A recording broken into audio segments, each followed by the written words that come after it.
Fam, what is going on? Good morning. I appreciate you guys being here. Kyle Henderson of Bama Football on YouTube. Today is Tuesday, October 15th. Today on the show, Cavante Henry commits to the Alabama Crimson Tide. Texas and Georgia, the implications of that game.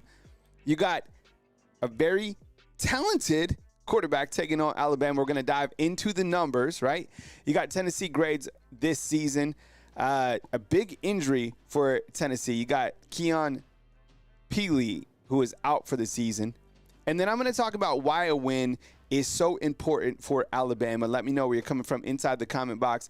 You know, if you could do me a favor real quick, there is a Vols sucks emoji. If you guys would go ahead and hit that inside the comment box, I think that'd be hilarious. And if you get a thumbs up on this video, I appreciate you guys. I hope you guys are having an amazing week so far. This is Tuesday. I know I saw on social media, there's like somebody has been dubbing over Coach Kalen DeBoer's press conferences and making him say things that he's not saying. It's happening. But there was one quote that's saying that he's played in big stadiums and he's not afraid to go to Neyland Stadium. He didn't say that. He clearly has played in big games, but he didn't say that exact quote. So if you're out there and you saw that, like, that is not true. And I think he knows what is going to – there's no way to really understand the third weekend of October until you actually played in that exact game. I already have a cigar. I have cigars here at the house. I don't smoke them frequently, but I do have one ready for the third Saturday in October. I mean, I'm kind of accustomed to doing that. I'll probably do it with you guys on the show if Alabama's able to pull out a dub. So a great place to get a cigar if you're in Tuscaloosa is R&R Cigars. I know the boy, my boy works there, and he owns the place. It's Reagan Starner. So hit him up for R&R Cigars here in Tuscaloosa. Let's start off by talking about Cavante Henry, who committed to Alabama yesterday. 6'5", he is 250 pounds. He's an edge rusher. 2 years of eligibility remaining. He was originally committed to Mississippi State, and now he's committed to the Alabama Crimson Tide. You know, I think it's important, and I think it's a big commitment yesterday following the win over South Carolina. So he was in Tuscaloosa for that visit, and then a couple days later, pulls the trigger and announces that he's flipping to Alabama. I think that's a big win for the Crimson Tide in the class of 2025 when you look to junior college players that are coming over. I like junior college players. They have good experience. I think a lot of them have that dog mentality, and we've seen that before. So getting someone that is a good edge rusher in here, I think that's a big win for Alabama's defense overall. And I think it shows you, basically – no, I never sleep in, Max Tooney. Like, never, ever, ever. The alarm goes off at 4:30, and I'm out, man. But I think what's confusing, about my show, or maybe, is that my Monday show's at 10, and all my other shows are at 9. I think I might just go to 10 in the future, maybe after the bye week. I think it'll give me a little bit more time to, organize, but nah, there's no sleeping over. No, I never sleep in. Even on Sundays, I wake up at 6. That's, sleeping in for me. But I think it does showcase you the fact that, right now, while I think Alabama fans are probably searching for a little positivity, even though they're 5-1, and even though you're, ranked 7 in the country, I think that, players want to play here. Players understand being a part of Alabama. Players understand the brand of Alabama football. And to see a big commit following South Carolina when we felt it was kind of doom and gloom, there's not a lot of doom and gloom. I refuse to jump off the ship, or I certainly think that things need to be fixed, but man, they played 6 games in a world where college football has completely changed. So getting Cavante Henry on board to commit, I think, says a lot about this program, says a lot about the coaching staff, that players still believe in this program. And I mean, have you seen, when things start to really get serious and when you could really start getting worried as a fan out there, is when you start to see the decommits, right? That kind of tells you that people are starting to lose face. When the recruits are starting to jump off board, we haven't seen any of that at all. And when you continue to hear recruits after the games, they still have so much positivity about the program. So when you zoom out, things are going really well here at the University of Alabama, and they're still 5-1, ranked 7, and a 2.5-point favorite against Tennessee. What's going on to everybody inside the comment box? Chris from New Jersey, I see you. Rocket Town, what's going on? Jay Bake, Max Tooney, what's up? Bat James, good morning to you. Lucia T, what's going on? Glenn, I appreciate you being here. Ricky Smith, Nicole, what's up? I appreciate you. Rodney, Bama Mike, Max Tooney, everybody else in the undefeated, I appreciate you guys.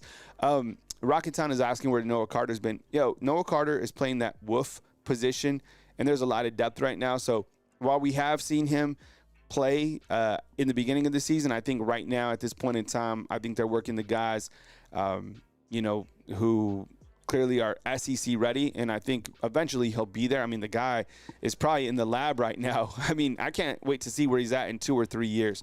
So Noah Carter, just, kind of the course of where he's at with the wolf position.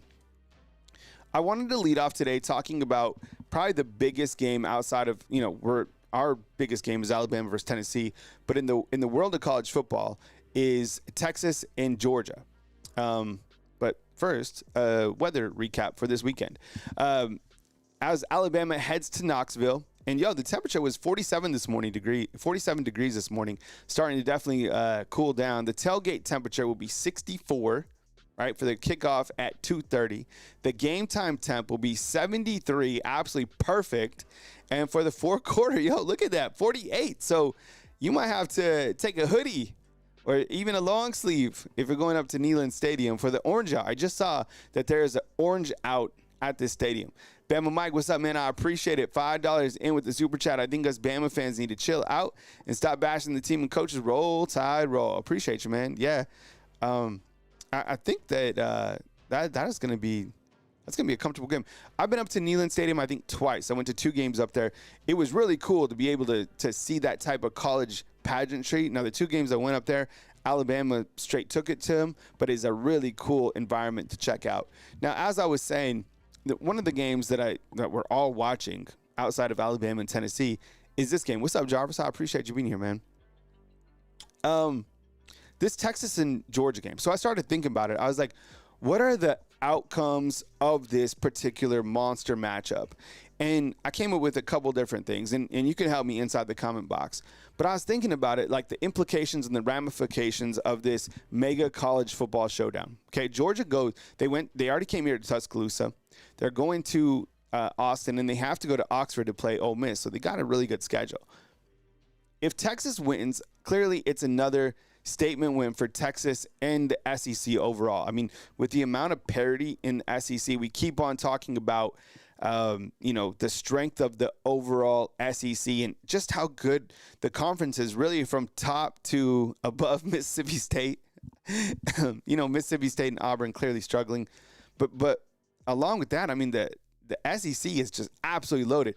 But if Texas wins that game, that's going to be another, staple for Texas. Think about Texas, what they could say. We have beaten Alabama and Georgia in the last 2 seasons under Steve Sarkisian. Steve Sarkisian, who knows? They could pay him $1 billion. It would be another statement win for them, right? And a statement win for the quarterback and a strong message to the SEC. If Texas blows out Georgia, that would be clearly even more impressive. And I think that would really be Texas's first staple win if they beat Georgia regardless, right? We all have respect for Georgia, Kirby Smart. We saw them come here. It's a good football team.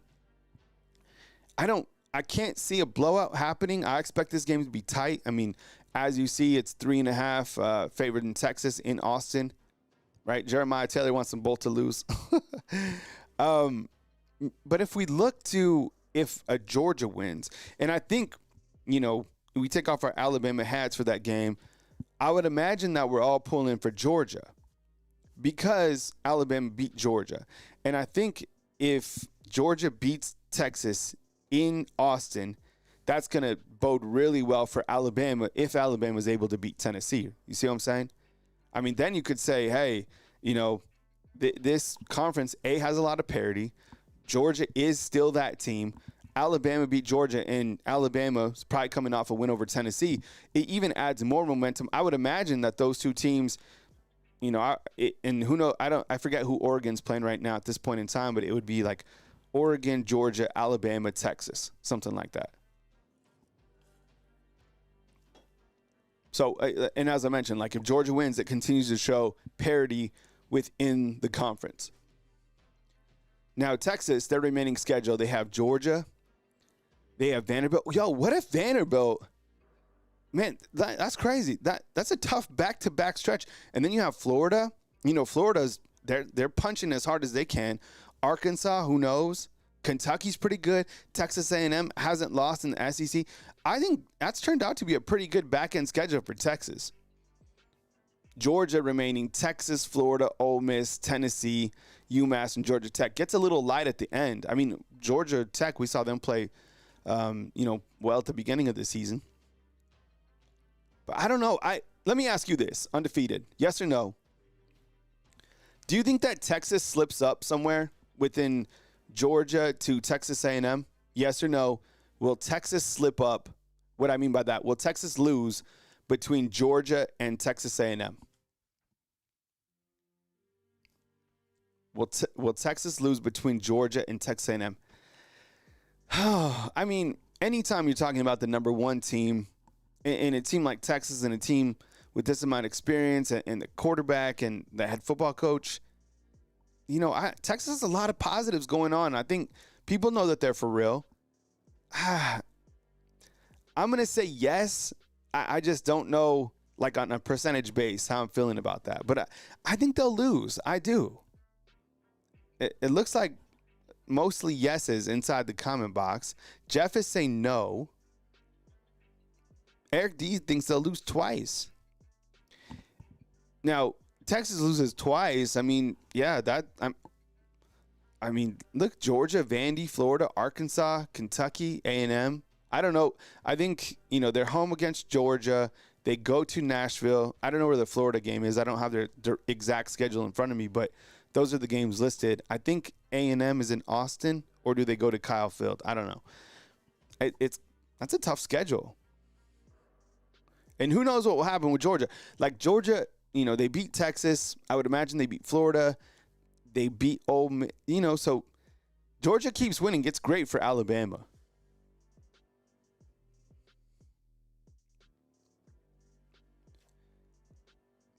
And this is the thing that we are saying, too. What's up, Aaron? I appreciate you being here. This would be the crazy thing, too. If Georgia wins out and Bama wins out, they're 1-2, right?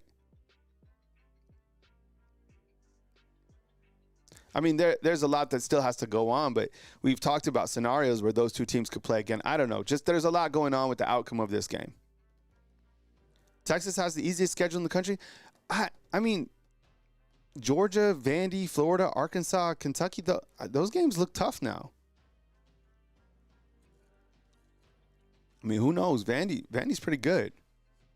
Glenn is saying that they don't lose. Anyways, there's a lot on the line with that game. When I started to look at this Alabama versus Tennessee game, I'm starting to feel more confident day by day. And I'll tell you why. And I think it starts with the quarterback play at Tennessee. And I know that this team, what they want to do is they want to run the football with a tempo offense. They want to split you out wide, and they want to run the football. So we're going to talk about sustaining drives. We're going to talk about quarterback play right now. So when you look at Nico on the season from a snapshot, he's a big quarterback, 6'5", 210 pounds, 1,200 yards on the season, 7 touchdowns, 3 interceptions. I watched him play a couple different times. He's got really good athleticism, but his deep ball, he has major issues struggling. And I'm going to do a comparison between him and Jalen Miro real quick. So against Florida last week in overtime, 16-26 for 169 yards as Tennessee beat Florida in overtime. He's been sacked 10 times in the last 3 games in SEC play. He struggles with deep ball accuracy. I mean, the only quarterback that is, Alabama has faced, I mean, the 3 quarterbacks that Alabama have faced in the last 3 games have really put things together, right? I mean, that's probably saying it light. But I think that, let me switch out of that real quick. But what I was saying, I don't know, where did my graphics go? Oh, there we go. the last three quarterbacks, Carson Beck, Diego Pavia, and Sellers, have done really well against Alabama. In fact, the bottom stat right there tells you the fact that in the last three quarterbacks that Alabama faced, they're averaging 309 yards and 2 touchdowns per game, which is like absolutely unacceptable. I don't think that Nico has the ability to have a stellar game against Alabama. I really don't. And to back that up is like the two things. He's been sacked 10 times in the last 3 games. So can Alabama get quarterback pressure on him? I think they should. Again, we know that Alabama doesn't absolutely send the house from a lot compared to other teams, which is frustrating. But this is kind of the chart that I started to look at, which made me feel more confident when looking at Nico's overall stats. So we'll start to the top left, and then I'll point out Jalen Milroe to kind of give you a snapshot. So to the outside left and anything over 20 yards, he's 3 of 7, 146. He doesn't have a touchdown. 89.9 NFL rating. Between the numbers, and these are like downfield passes. 4 of 7, 168 and a touchdown. That's not too bad, to be honest. But to the outside right, absolutely struggle bus, right? Only has 53 yards, a touchdown, 1 interception. I mean, these charts really read true, and I think he's going to absolutely, if he hits something, it's just because somebody got absolutely torched, but it's not like he's absolutely accurate. I mean, even under 20 and above 10 yards, 3 of 8, 11 for 23, 5 of 8. Like, the guy struggles right now passing the football. Now, anything under 10, he's been pretty accurate. 14 to 19, 16 to 17, 12 to 15. So I don't see, unless Alabama's just in terrible coverage situations or guys fall down, like, this guy isn't going to beat you down the field. And so look at this, do memory burn, right? I think so too, Jarvis. I think Alabama holds Tennessee under 21 points. These are Jalen Milroe's numbers right here, okay? So take a memory burn real quick of Nico's numbers. 3 of 7, 4 of 7, 1 of 10, okay? 3 of 8, 11 of 23, 5 of 8. Now look at Jalen Milroe. And I know he didn't have the strongest performance last week, but collectively, let's look at Jalen. He's 2 of 5, 84 yards and 2 touchdowns to the outside left. That's good, right? Look at the passer rating right here. 127 compared to Nico. 89, right? Okay. 4 of 6 for 168 and 2 touchdowns. Compare that to Nico, right? 4 of 7, pretty much similar down the middle. Almost exactly. I think Nico has a better NFL rating. To the outside right, Nico right here, 1 of 10. Milroe, 7 of 13, 352 yards and 4 touchdowns. And a lot of that is Ryan Williams, right? That connection. This is an area where we do see Jalen somewhat struggle, that under 20 and above 10. But look at these intermediate areas. 3 of 16, 5 of 17, right? Underneath 10, 14 of 15, 20 of 26, 9 of 9. So, I mean, he's been great here. He's been great here. He's been great here. He's been great here. Up top, right? Dangerous. So it's much more impressive. And I was even looking at Quinn's numbers. Quinn Ewers for Texas, and Jalen has better overall passing tree than him head-to-head. So just something that stood out to me. All right, so as you saw, Tennessee suffered a major injury to their inside linebacker who had the most tackles on this team coming into this game, right? Keon Peely, he's out for the season with the ACL. He suffered it against Florida. I think this is a major, something that'll be super impactful against Florida. Like, it's their inside linebacker. I know here at Alabama, we love our inside linebackers, right? We have 3 of them who are playing at a really good level. Deontay Lawson, Jahad Campbell, Justin Jefferson, right? Losing Peely is significant. Like, that is absolutely major. He was leading the team in tackles over the course of his career. He transferred from BYU, but I think he has 263 tackles. Yes, he's an inside linebacker. So it'd be like the equivalent of losing like your Deontay Lawson, right? Or your Jahad Campbell. Like, he's done for the year. And this happened against Florida. So I think this is absolutely impactful to this game. And I think it shows you, kind of gives you some, number one, thoughts and prayers for this kid, because I think it's the second consecutive year that they have lost him for the entire season. But it also makes you grateful for, the load. Like, even it seems like Alabama has had a lot of injuries this year, but none of them have been really significant, knock on wood, right? You've been able to get guys back on field sooner than later. Like I think the biggest injury has been Jalen Hell, who's still out, and we still don't have really a timeline, even a realistic timeline on him. But I think it gives you a little bit of gratitude for the guys that have been able to get back on the field sooner than later. And I think it shows you that this season is absolute grind. And while, there might be a little bit of the fan base that feels maybe less optimistic about this team overall, I continue to harp on the fact that we haven't seen a season like this. Think about this. The winning team of this year is probably going to play 16 games or 17 games. That's an NFL-type season. So if you follow the NFL, you see the amount of injuries, and it all goes to depth, right? So that's something that we continue to watch is just the overall depth, and I think that's going to play a huge role as we even think about where we're going to be like after games like 11, right, 12. What are you going to have depth-wise? Clearly, Alabama has a lot, but you also have to stay absolutely healthy. Here's a look. This is another reason why I feel confident that Alabama is able to beat Tennessee. And I get it. They're not a team that's going to try to beat you over the top, but we have been concerned because of the secondary, right? Like we understand that Alabama's secondary is struggling. Shane Beamer knew that they were going to attack the secondary. Same thing with Vanderbilt. Georgia did whatever they wanted to in the second half. But here's the receiver grades overall for Tennessee. They have 4 wide receivers that have caught for over 200 yards. Squirrel White, I think, has like 220, but they don't have anybody that's caught for 300 yards. They don't have anybody that's caught for 400 yards. Of course, they have athletes because they're Tennessee, right? They're SEC type team, but they don't have anybody right now that's like absolutely outstanding from a wide receiver perspective. That's why I don't think I'd be shocked if it's like, a 38-35 type game. I don't see them scoring a lot of points. I just don't. I don't see them, even though Alabama has been struggling and you do have, freshmen out there on the field starting at corner, and you do rep a corner in, with Red Morgan. I don't think that these guys beat Alabama over the top very much. They could have opportunities like all the other teams have had, but I just, considering that Nico can't get the ball downfield and these receivers, aren't performing through the roof, I would be shocked, but who knows? I mean, the last 2 games, wide receivers and quarterbacks have had a lot of success against Alabama. The numbers give me confidence. Now, what I am a little bit concerned about, and I think Tennessee's defense, they're pretty good. Pretty good team. This guy is who they want to feed the football to. And this is where, if I do have concerns, it's about Alabama not necessarily getting beat over the top, but allowing this guy to dictate the game. Tennessee isn't the type of team that controls the entire game clock. They're up-tempo. They move the sticks. They spread you out really wide. Remember those wide splits?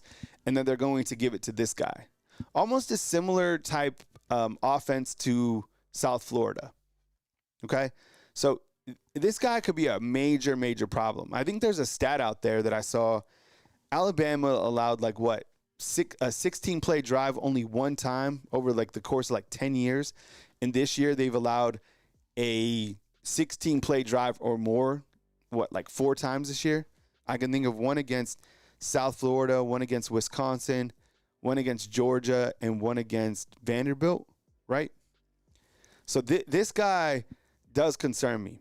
Can Alabama stop this guy with those wide splits? And you have to see some really great play from your defensive line, your inside linebackers. Guys have to absolutely tackle this guy, not try to rip the ball from him. He is going to get touches. I mean, look at the last. It would be interesting to see what Jam Miller could do with these amount of carries. I know we've been talking about feeding the running backs. This guy gets fed.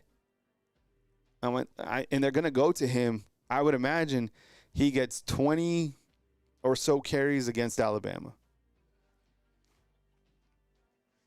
Look at this. 12 for 124 against Chattanooga, 20 for 132 against NC State. And then in the last 3 games, if this guy moves the sticks, it's going to create momentum for Tennessee and their orange out.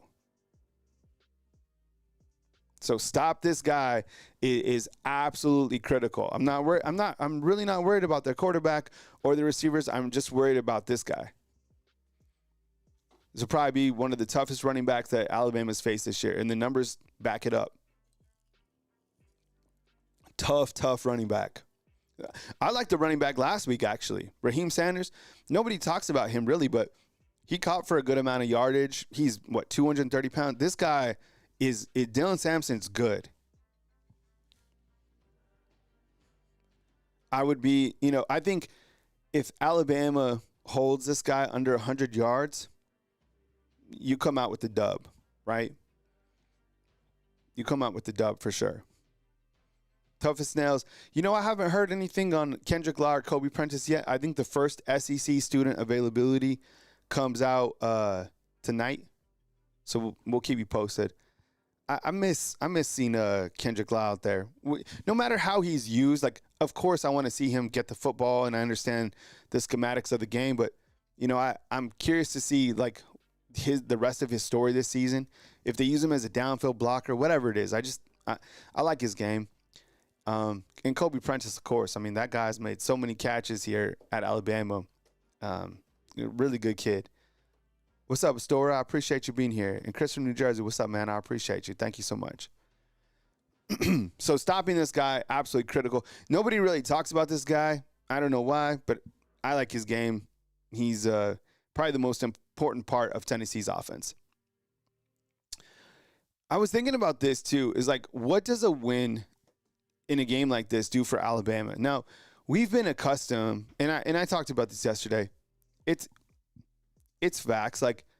Since I've covered Alabama football, I've just been accustomed to pretty much Tennessee not even having a shot in this game. I've always looked at covering this game. I always looked to Alabama having the absolute edge. It wasn't even a thing. So much so that sometimes it was a little bit boring. That's not the case anymore. The game has changed. Josh Heupel is a great coach. He has Tennessee where they want to be, and they're continuing to climb. So this game has so much more energy than any of the games that I've really covered between the two teams, to be honest, which I'm looking forward to. So with that said, I do think that a win, over Tennessee provides so much for the Crimson Tide. Let's face it right now, I think a lot of the fan base is probably a little bit divided about this team.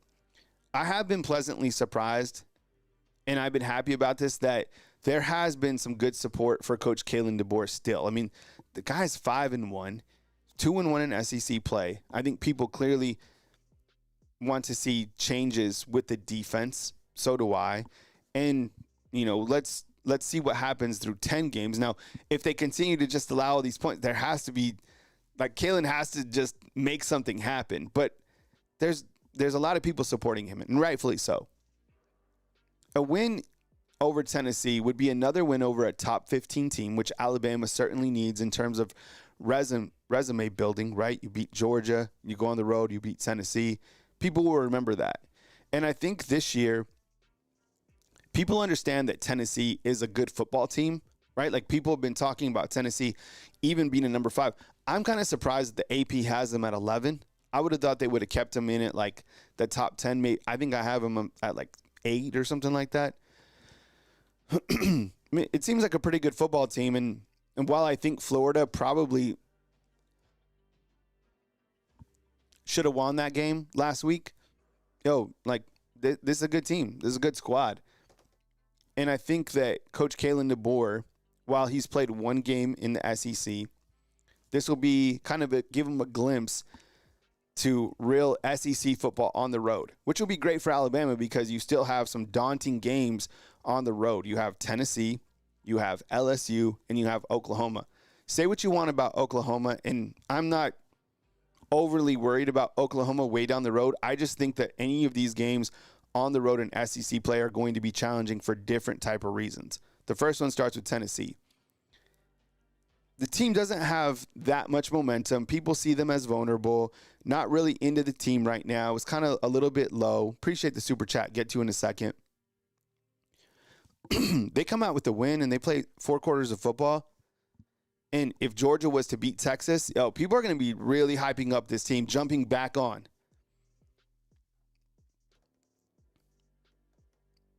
And that would show that Coach Kalen DeBoer can win on the road in the SEC. Like, this will be an amazing win.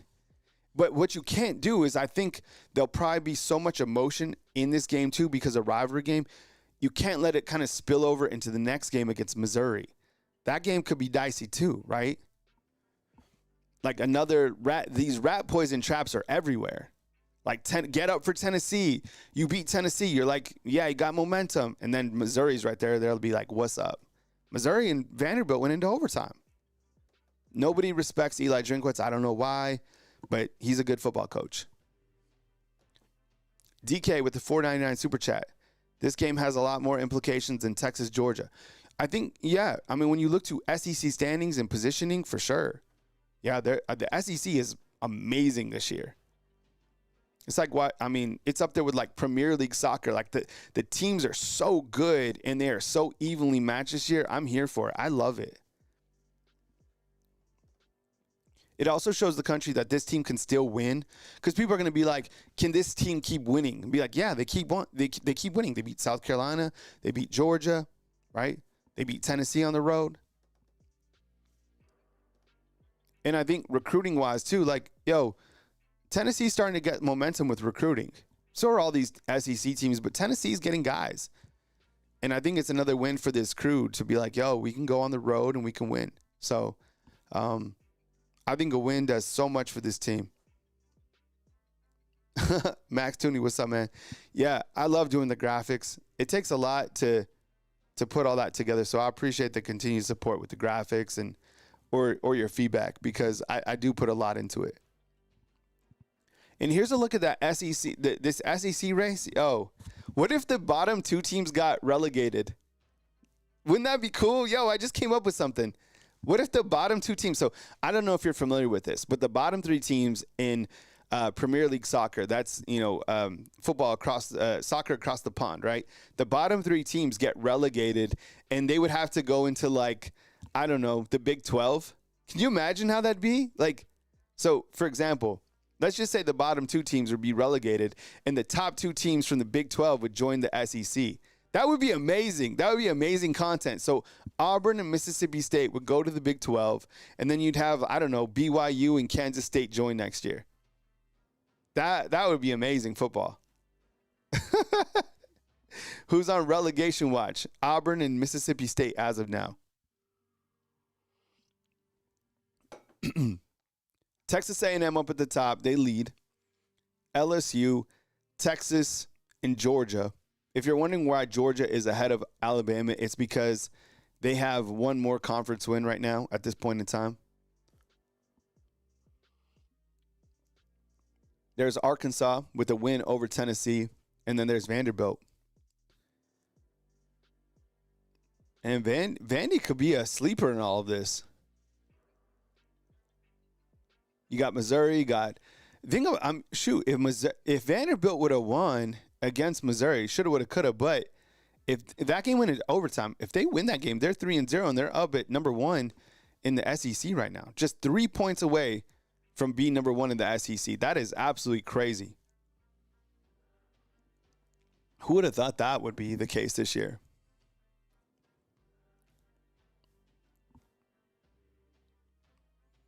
I want to continue to reiterate, like, facts. Along with, like, opinions, right? But, like, don't lose sight of the fact that there's a lot of facts on this team that, do paint the picture through 6 games. 5-1 this season, ranked 7th. Okay, 5-1 this season, ranked 7th.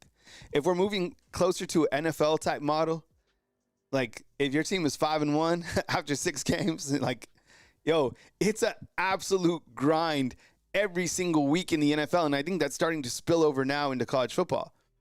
I like it more, because there was a time where I covered college football where it seemed like every single week you just absolutely knew which teams would win. That's not the case anymore. Like, the teams are so evenly matched, at least in the SEC from what we've seen so far. Yo, it makes it super entertaining. I've watched more college football than I've ever had before, and I cover college football for a living. 35 in offense, ranked number 10 in the country in points per game. But here's where it gets dicey, clearly, right? Like, 55 in total defense. Penalties is 110. That sucks. That just absolutely sucks. And then ranked 23rd in defense, in third down defense. And that's a number that continues to get worse and worse each week, unfortunately. Number 1 a couple weeks ago, then number 10, and now number 23. Like, you don't want it to get, what is it? I mean, would it get to 40, to 50? You know, I don't know what they are in fourth downs, but I could tell you that Georgia moved the football on fourth down, so did Vanderbilt, and so did South Carolina with the touchdown. Maybe Alabama will add the shovel pass. I posted a video talking about the coaches talking about the shovel pass that has been used against Alabama recently, and Kane Womack was talking about the fact that it goes against the players' eye progression and that's a tough play to deal with.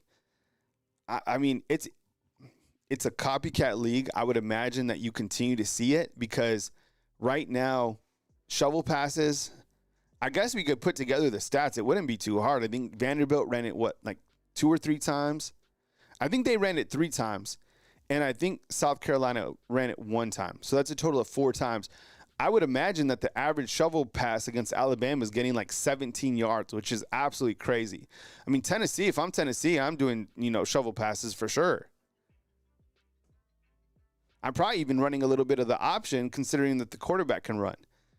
They have a different offensive style. Man, can you imagine K-Law and a shovel pass? That would be like an instant touchdown.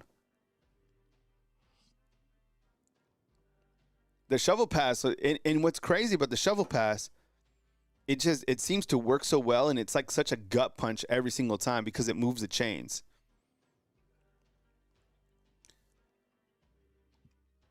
And then I guess one thing that I don't even think the coaches were asked about this yesterday, but the penalties continue to be an issue with Alabama. I think they're averaging close to 70 yards per game with penalties. And that's a number that is significantly increased from Coach Saban to Coach Kalen DeBoer. That is like one glaring issue. I think last year they averaged 42 yards per game in penalties, which is like amazing. And now they're averaging 70 yards.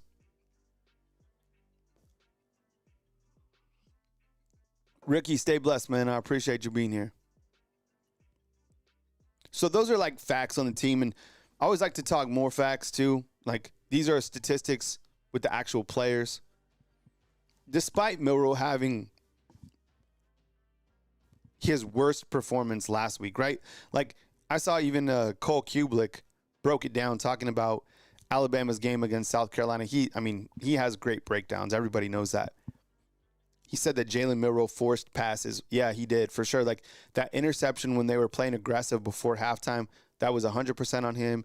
And then the loft that he threw to the outside left, I thought that was a bad decision overall. But he's put together still such a strong year. I mean, he's still right in the Heisman Trophy race, right? 11 touchdowns on the season. He has 20 total touchdowns. 72% completion. I just showed you him versus Tennessee's quarterback side by side. It's not even close. And I wanted to ask you, this is one of the biggest issues that I'm having right now. As I just feel that the running backs are being underutilized, and I feel like each game they're not really, I don't even feel like they're like a focal point of the offense. I really don't. I feel like if I was to describe Alabama's offense, I'd be like deep passes to Ryan Williams, short passes to, Jeremy Bernard or CJ Dupree, designed quarterback runs for Jalen Milroe, and then the running backs. Like I wouldn't say that the running backs are like just a heavy ground game attack at all. Right? Jarvis doesn't even think we have running backs. Yeah, they're there to be like an extra man on the field. I think you look at what Dylan Sampson has been doing at Tennessee, and I get it's a different style of offense, but for Jam Miller to only be averaging 63 yards per game, and Justice Haynes, And I don't necessarily think it's because of his play. It just seems like they don't really utilize him. Quincy brings up the fact that if he's a running back, he's kind of looking at the Alabama offense and, what to make of it. And I think that's right. Bama Mike, I think this might be a really good take. I think what might be happening too is they're trying to feed each of the running backs to keep them kind of in the mix, but they have never distinguished a true running back to be like the number one guy. I think it should be Miller right now, and just like start feeding Miller, and then like there doesn't seem to be any sort of rhythm with the running backs, like at all. Coach Kalen DeBoer did talk about that yesterday, and and you do have runs for Jalen Milroe, who's also an amazing runner, probably the best runner. Kirby Smart said that he's the best running back in college football, who also throws the football. So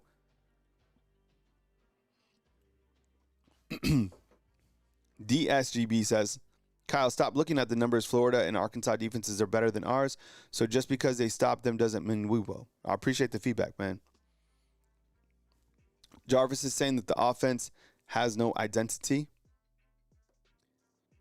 Yeah, I think if there's any type of identity for Alabama, it's kind of like a big play, like a quick strike or like a big play offense. Lisa's saying that they're copying the Detroit Lions.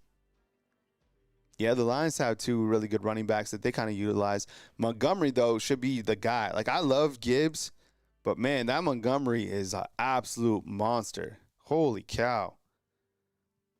Gregory, what's up, man? I appreciate you. We're talking about the running backs right now.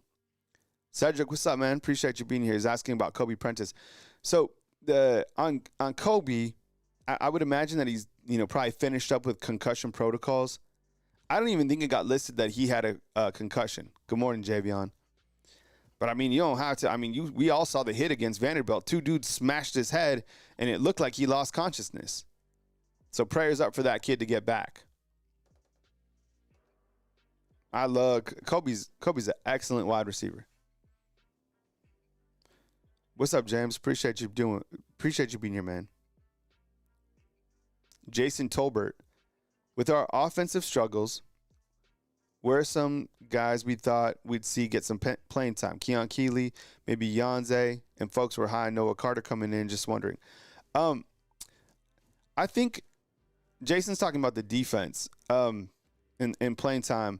Yanze's hurt, and he played a little bit when Quay Russo had to sub out. And they even said Quay Russo's yesterday is kind of like on a pitch count. Noah Carter, I just think he's in the lab. They're working on him in terms of like being a freshman that'll be ready to contribute when his name is called. And I think you have, Q Rob ahead of him, Quay Russo, and then you have Keanu Coates. So he's kind of just where he's at in the depth chart. There's nothing wrong with it. But I do kind of wonder about Keon Keeley. Maybe that's an experiment that just didn't work out. And what I mean by that is like Keon Keeley came here to be an edge rusher, right? Play this like outside linebacker position, the wolf position, right? But they transitioned him to bandit, and they put 30 pounds on him. So he could be another guy that's kind of in the lab. I haven't even heard like really rumors about why he's not playing. He's played in 3 snaps. So that one is probably, out of all the players that we haven't seen play, it's probably, or utilized, it's Keon Keeley, number 1. Number 2, Kendrick Law. But I understand, like, Kendrick Law, he's banged up. Maybe the game plan doesn't go his way. And if there's a third one, I don't know. Like, I can't even think of a third guy that hasn't been playing as much as we thought he would.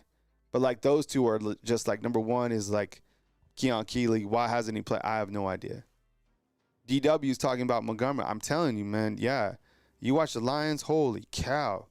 That guy is – you know what? I think that's who Jam Miller could turn into. I think he's got speed, power, right? A lot of power. So I don't know if that's kind of an experiment that went wrong with Keon Keeley not getting in. I have no idea. Tough as Nails talking about Jaden Roberts. That's also another guy that we're watching. He's been splitting repetitions at the right guard position with Gino Vandermark.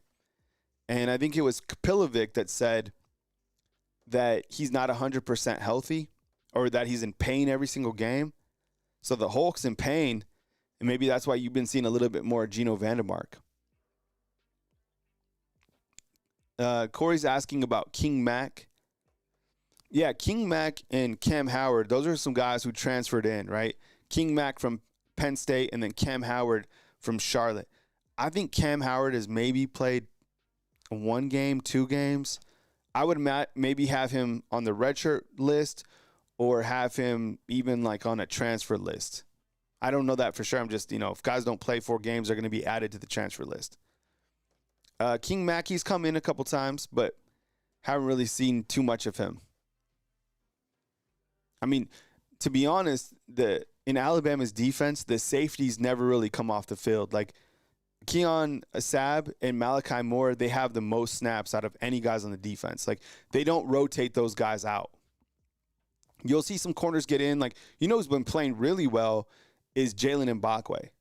Like if you're buying stock right now, and you already know this, but like Jalen Mbakwe, like load up on him. He played great against South Carolina. Really, really tough player. Probably not ready to like overtake Xavier Brown, but if there was like an emergency situation where he had to start, I think he'd be close to ready.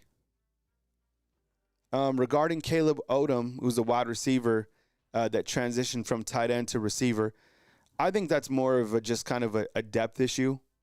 Like the number 1 target is Ryan Williams. The number 2 is Jeremy Bernard. Number 3 is their slot wide receiver, which right now is Cole. And you know what? Jalen also likes feeding the balls to his tight ends. CJ Dupree catches passes, and so does Josh Cuevas.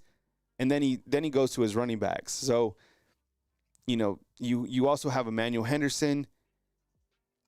Now, we did see Caleb Odom in the beginning of the season, and I think in time he will get playing time, but right now he's just, where he's at on the depth chart.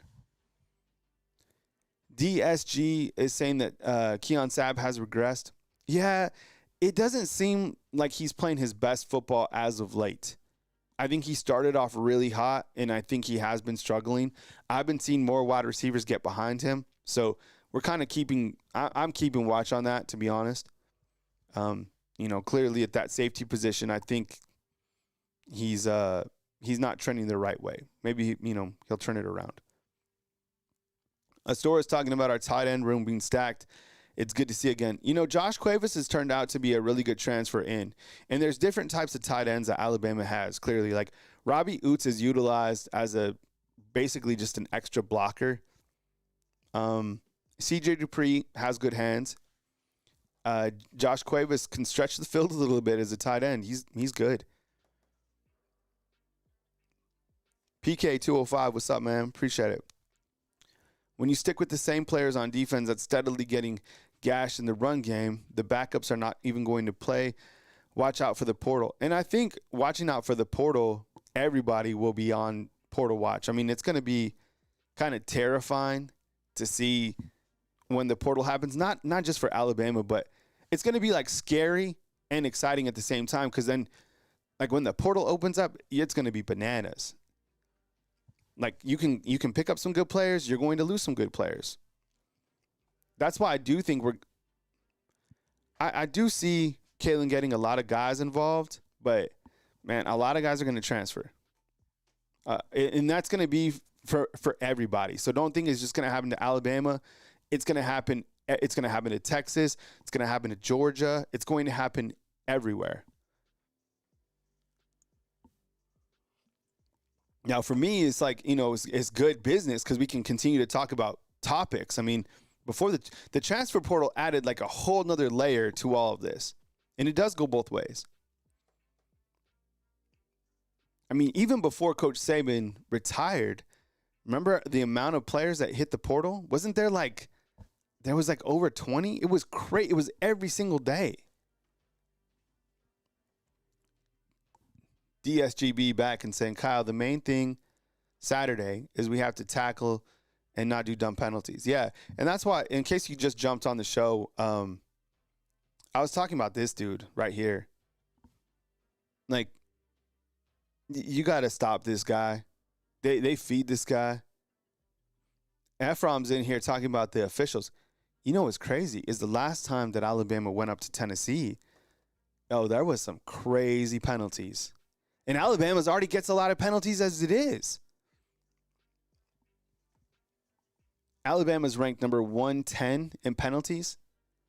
They had, what did they have last time they went to Tennessee? Did they have 15 penalties? They had like 15 penalties. And I think they had 15 penalties against LSU. In another game they lost. I asked on our Facebook page. By the way, it's a really active Facebook page. Alabama Crimson Tide on YouTube. I asked people, I was like, how much do you hate Tennessee? And people were mad at me because I said hate. I thought that was like a common thing. Like, I think people like really hate Tennessee. And they do. People don't like Tennessee. Like, they do not like Tennessee. 17 penalties? Is that what it was? Oh my God. Look, Mr. Go Big Orange is saying Alabama's done. And I think, what's up, Mr. Go Big Orange? Appreciate you being here. And I think that's how a lot of people see Alabama right now. That's why I was kind of talking about what a win does for Alabama in this game. I think it still like solidifies them that, this team still wins and this team is still that team. If they win in convincing fashion, watch how much momentum they'll get from this game. They will be back within the top 5, right? Because somebody's got to move, Texas or Georgia, right? So that'll free up some space. Oregon, I would imagine, wins. Penn State, I'm not buying them at this point in time. I've explained why. So you'll see a little bit of movement. But Alabama will be back on front of ESPN headlines with a big win over Tennessee. And by the way, Mr. Big Orange, I was surprised to see Tennessee kind of fall in the rankings. I thought they played, to be honest, I thought Neyland Stadium, and I get the different times, like 11 a.m. game, evening game. I've just noticed a lot of energy from Tennessee Stadium. Even when I went up to Neyland Stadium a couple years ago, this was before Tennessee beat Alabama up there. So it must have been a couple years before that. Yo, the fans stayed there the entire game, and there was a lot of energy. And I think it's an orange out. It's cool to see, like, the band come. Like, if you're a college football, just like general fan, and you were traveling around the country, Tennessee is an absolute to check out. It's a really cool experience. Like the Navy, the Vol Navy. I ate at their downtown is cool. Knoxville is cool. I've just been never like accustomed to Tennessee even being, kind of a coin flip game, if you want to call that. It's always been just like a one-way blowout. I think I have a slide that kind of shows the two teams side by side. Sorry if that's hard on the eyes. I'll find it somewhere. Just kind of the game details of like the past. It's just been all Alabama. Keep trolling. Kirby, yeah. It's serious. I've never thought like Tennessee was like ever an issue at all. You know what was crazy, though, was the whole Butch Jones thing. I thought that was one of my favorite moments in covering like this rivalry game was when Butch Jones was smoking a cigar at Bama, right? How crazy was that? Because he never was able to smoke a cigar at Tennessee. Jason's like, come on, Kyle. You know Knoxville is an armpit. Man, I don't know. Look. I've been to a lot of places. There's some cities that just definitely aren't up there. I'm not going to clown on the cities that I think are kind of like, down there, but I've been to some rough parts.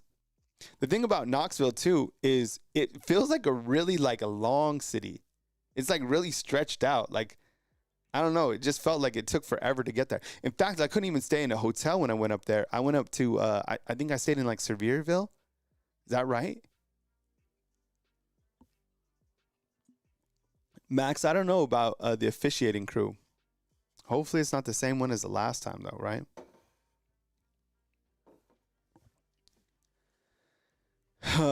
Yeah, but I mean, I do think, though, that Josh Heupel is a good football coach.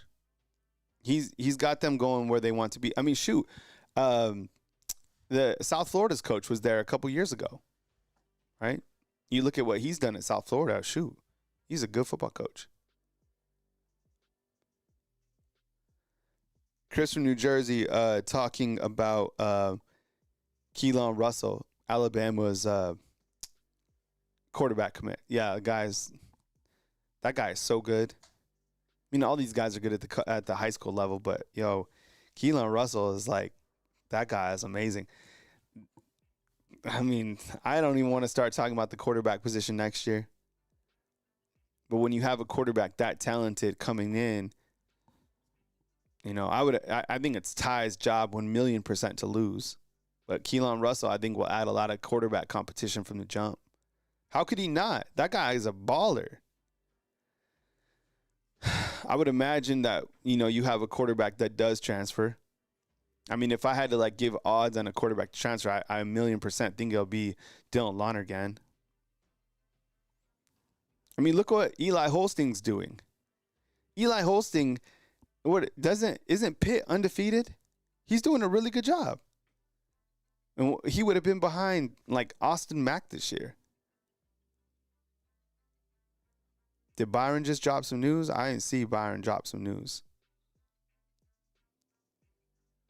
I'm trying to scroll up. I didn't see if Byron posted it. I got to end my show a little bit early today. Or I'm almost close to an hour. I got to go. I'm taking the kids to the dentist. So I got to go. I got to shower in 2 seconds. And then I got to roll up and pick up my daughter, my son, take them to the dentist. So dad life, the best life. I appreciate you guys being here. News as it happens right here at Bama Football on YouTube. I sincerely appreciate you guys kicking it with me today. I might take some calls tomorrow. Depending on, kind of the flow of things. I'll have content coming out today. I think maybe Alabama will put out some coaches footage, and then maybe or it's either players or coaches today. Either way, I'll get it up. I didn't upload Josh Heupel. I might chop that up and put that out. Please think about our Facebook page too, Alabama Crimson Tide on YouTube. It's a good way to interact. I basically treat it like our website. I appreciate you guys so much for being here. And I just want to, make sure that you guys continue to, have a positive mindset about where things are. Think about the facts. If you ever get in a bad space thinking about this team, they are 5-1, 2-1 in SEC play. They're number 7 in the country. I mean, Coach Kalen DeBoer, man, had the stones to take over a job like this. I mean, and they're still winning. This is a great opportunity to get so much momentum back. You beat a quality Tennessee team on the road at Rocky Top in front of an Orange Out. People are going to be talking about you again for sure. This is the new world of college football. It's fun every single Saturday. A little more stressful, but it is what it is. I sincerely appreciate you. I hope you have an amazing day. I wish all the positive things for you. If you're a Tennessee fan just checking us out, I hope that you guys have a good day as well. Be good people. I'll be back as news happens. Look for more content right here on Bama Football on YouTube. Please hit the thumbs up. I really appreciate the super chats and for you guys becoming fan funders right here on Bama Football on YouTube. From beautiful Hollywood, Alabama, this is Kyle Henderson of Bama Football on YouTube. Wishing you an amazing Tuesday. Stay tuned to Bama Football on YouTube. As news happens, more videos coming your way right here on Bama.